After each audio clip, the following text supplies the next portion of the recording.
Marvel's Wolverine is quite possibly one of my most anticipated games of 2026, and I'm sure I'm not alone in feeling this way. So I figured, why not put together a video full of facts and details that tell us a little bit about it, based on the trailers and information we've been shown so far. As a quick warning, the trailer footage being analysed within this video will contain some bloody violence, so watch with caution. Without further ado, let's get into this. Marvel's Wolverine is being developed by Insomniac Games of Ratchet & Clank fame, who have previously developed the modern Spider-Man games that have since gone on to receive critical acclaim and have become bestsellers on PlayStation 4 and 5. Much like other multimedia adaptations of Marvel Comics, like the Marvel Cinematic Universe series of films that share continuity across different projects, this game is confirmed to share the same fictional universe as the aforementioned Spider-Man games, sharing continuity and elements for its own broader Insomniac verse, separate from the likes of the MCU and referred to as Earth 1048.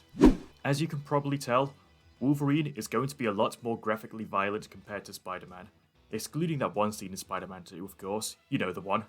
Considering the hacking and slashing nature of his claws and the tragedies behind Logan's backstory, it makes sense that this is the vibe Insomniac is going for.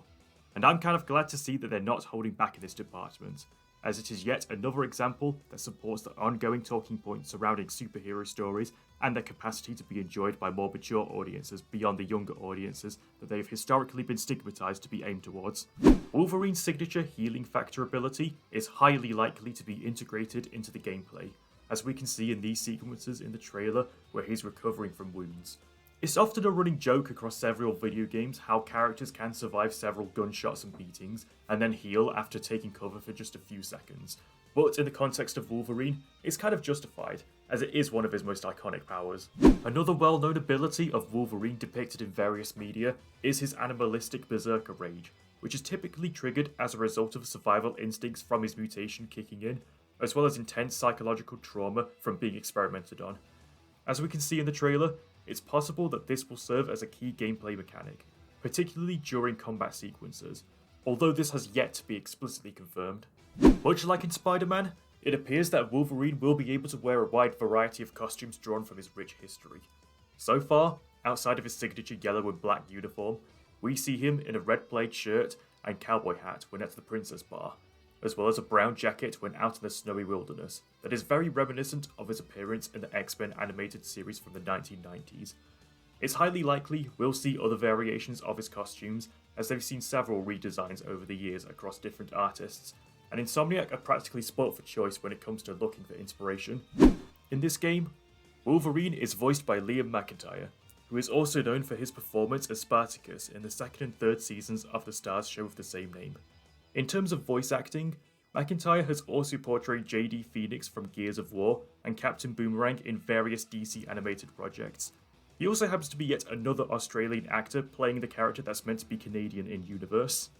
In this shot, Logan is seen walking into the Princess Bar, which is located on the fictional island of Madripoor and is a recurring location in the comics. In a blink and you'll miss it shot, Wolverine is seen speeding through Squamish on a motorcycle, as we can tell by this sign, which happens to be a real place in Canada, Logan's country of birth. Additionally, Tokyo, Japan has also been confirmed to appear in the game, likely being the setting of this scene in the trailer. Japan is yet another real-world location that Wolverine is very much familiar with in the source material. Due to the variety of locales that are established to be geographically distant from one another, both in universe and the real world, it's possible that this game will be more chapter-based compared to Spider-Man's more free-roaming approach, most likely showcasing different settings that are particularly important in the X-Men mythos. Fellow X-Men fan favourite Mystique also shows up, perhaps in a playable role with her own stealth segments that make use of her shape-shifting abilities. This has been compared to the Mary Jane Watson segments in Spider-Man by fans. Although this has yet to be confirmed and is merely speculation on the player's part, it is likely that her inclusion in the trailer indicates that she'll play an important role in some capacity. Additionally, Omega Red, a recurring adversary of Wolverine in various X-Men stories and media, is seen fighting him, most likely as a boss. I imagine we'll see other X-Men villains turn up, including the following. At the end of the trailer, we see what appears to be an abandoned Sentinel being activated. These are giant robots that are designed and programmed to hunt down mutants and are a common threat to the X-Men that they find themselves constantly having to deal with. Could we be in for some Shadow of the Colossus inspired fight sequences, considering their size? Wolverine is scheduled for release on September 15th, 2026 as a PlayStation 5 exclusive. Whether it will get ported to PC at a later date based on trends from Sony published titles in recent years is up in the air. But for now, PS5 owners will be able to enjoy it later this year, a good couple of months before GTA 6's release. So, there we have it.